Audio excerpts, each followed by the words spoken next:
नमस्कार दोस्तों, आप देख रहे हैं नाइटमेयर क्रॉनिकल्स 33 अभिजीत के साथ। तो चलिए शुरू करते हैं आज की कहानी को। रात के तकरीबन 11 बज रहे थे। चारों तरफ घना जंगल। ऐसे में रोहित लंबी सोच में डूबा हुआ उस सुनसान रास्ते से गुजर रहा था। 2 महीने पहले उसकी नौकरी छूटी थी और उसके अगले दिन ही उसकी बीवी भी उसे छोड़कर चली गई थी। इस जंगल के बारे में बहुत सुना है कि यहाँ खूंखार जंगली जानवर घूमते हैं। काश कोई जानवर मुझे भी मार डाले तो इस दुख भरी जिंदगी से छुटकारा मिल जाए। वो बड़बड़ाता हुआ वहां से गुजर रहा था। तभी उसने देखा कि उससे कुछ ही दूरी पर एक लड़की लाल लहंगा चुनरी पहने हुए गुजर रही है। लगता है ये भी यही है। हे, सुनो, क्या नाम है तुम्हारा? उसकी बात सुनकर उस लड़की ने पलटकर देखा। स्वरागिनी। उसकी पहली नजर से ही रोहित के दिल पर मानो हजारों छुरियां एक साथ चल पड़ी। ऊपर से उसका गोरा बदन उसे और ज्यादा आकर्षित बना रहा था। वो मदहोश पीछा करने लगा। वो लड़की एक हवेली के अंदर चली गई और रोहित भी बेझिझक उसका पीछा करता रहा। आखिरकार वो एक कमरे में जाकर रुकी। उसने पलटकर देखा तो रोहित उसके सामने खड़ा था। स्वरागिनी मुस्कुराती हुई उसकी तरफ देख रही थी। रोहित 2 महीनों से अपनी पत्नी से दूर था। ऐसे में वो अपने सामने उस खूबसूरत लड़की को देखकर काबू नहीं कर पाया। उसने स्वरागिनी को गले लगा लिया और दोनों एक दूसरे के आगोश में चले गए। रात की तकरीबन 4 बजे रोहित की आंख खुली। उसके बराबर में ही स्वरागिनी लेटी हुई उसे देखकर मुस्कुरा रही थी। माफ करना, वो सब कुछ इतना जल्दी जल्दी हो गया कि कुछ समझने का मौका ही नहीं मिला। कोई बात नहीं, तुम इतनी परेशानी से गुजर रहे हो। नौकरी छूटी और उसके बाद बीवी ने भी साथ छोड़ दिया। ये सुनकर रोहित हैरान रह गया और बोला, तुम्हें कैसे पता? मुझे आपके बारे में सब कुछ पता है। आपकी बीवी की कमी तो मैंने पूरी कर दी। अब आपकी बीवी की ख्वाहिशें भी पूरी होंगी। बाकी ख्वाहिशें? तुम कहना क्या चाह रही हो? मेरे साथ आइए।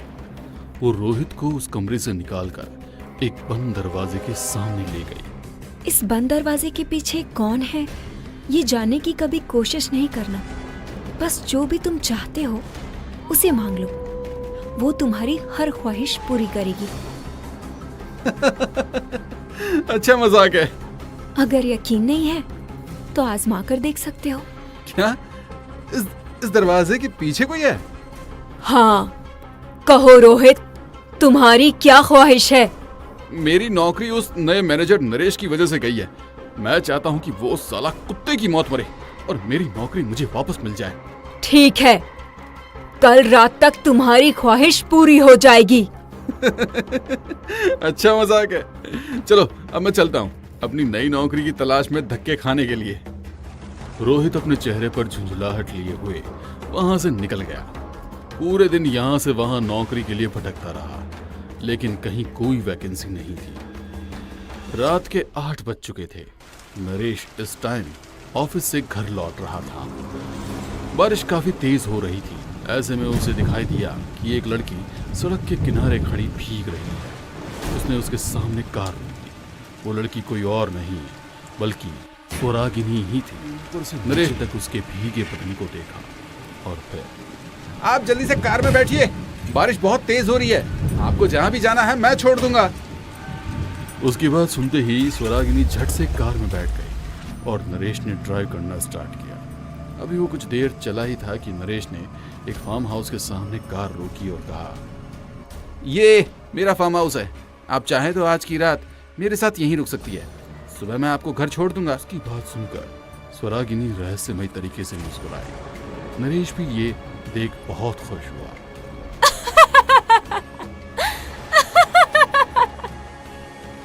स्वरागिनी एकदम से अपना चेहरा नरेश के करीब ले गई। उसकी आंखें खून जैसी लाल लाल चमकने लगी। उसका शरीर नीला पड़ गया और दांत भेड़िए की तरह खूंखार हो गए। स्वरागिनी ने उसकी गर्दन पर दांत गड़ाए और इस तरह से चबा डाली जैसे कोई भूखी शेरनी किसी बकरी की गर्दन चबा रही है। फिर अगले ही पल नरेश की लाश 2 टुकड़ों में विंडस्क्रीन को तोड़कर बाहर सड़क पर जा गिरी। शरीर एक तरफ पड़ा था और गर्दन काफी दूर।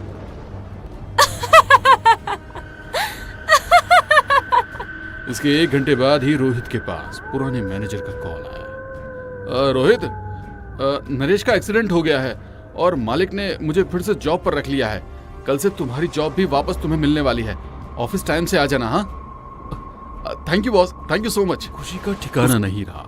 उसे यकीन ही नहीं हुआ कि भला ऐसा कैसे हो सकता है। वो उसी टाइम भागा भागा हवेली पहुंचा। स्वरागिनी अभी भी बंद दरवाजे पर खड़ी थी। उसी प्यारी मुस्कान के साथ वो कसकर उसके गले लग गया। यकीन नहीं होता कि मेरी ख्वाहिश पूरी हो गई। मैंने कहा था ना, ये मजाक नहीं है। स्वरागिनी, मुझे प्लीज बताओ कि इस बंद दरवाजे का राज क्या है और इसके पीछे कौन है जिसने एक ही दिन में मेरी जिंदगी बदल दी। अगर तुमको जानना है तो पहले तुमको मुझसे वादा करना पड़ेगा कि तुम ये राज किसी को नहीं बताओगे। हाँ, मैं वादा करता हूँ। इस दरवाजे के पीछे मेरी बहन मोहिनी है।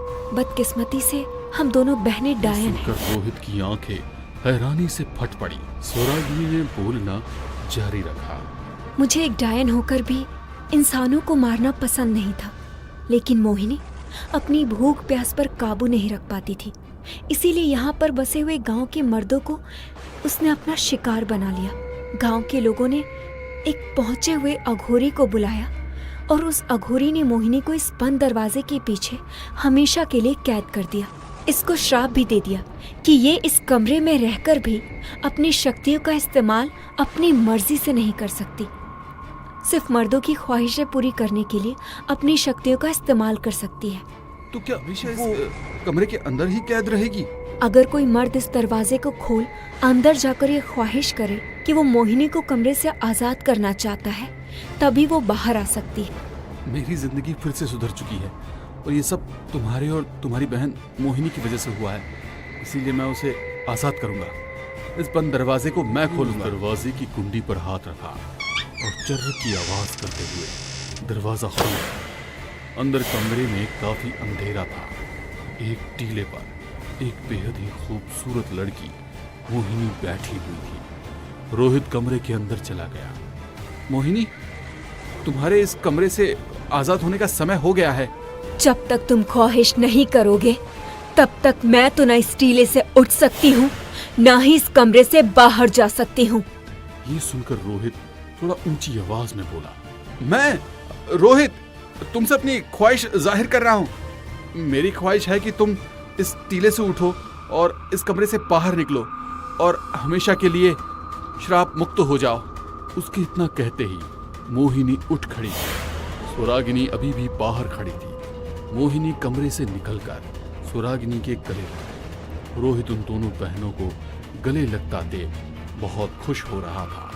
फिर उसने भी बाहर आने, लेकिन जैसे ही उसने दरवाजे के बाहर पैर निकाला, उसे एक तेज झटका सा लगा और वो पीछे जा गिरा। ये क्या हो रहा है? मैं कमरे से बाहर क्यों नहीं आ पा रहा? उसकी बात सुनकर दोनों बहनों ने एक दूसरे का मुंह देखा और फिर ठहाका लगाकर हंस पड़े।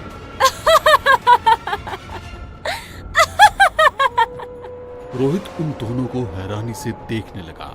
माफ करना रोहित, मैंने तुम्हें जो भी बताया उसमें थोड़ा सा झूठ था।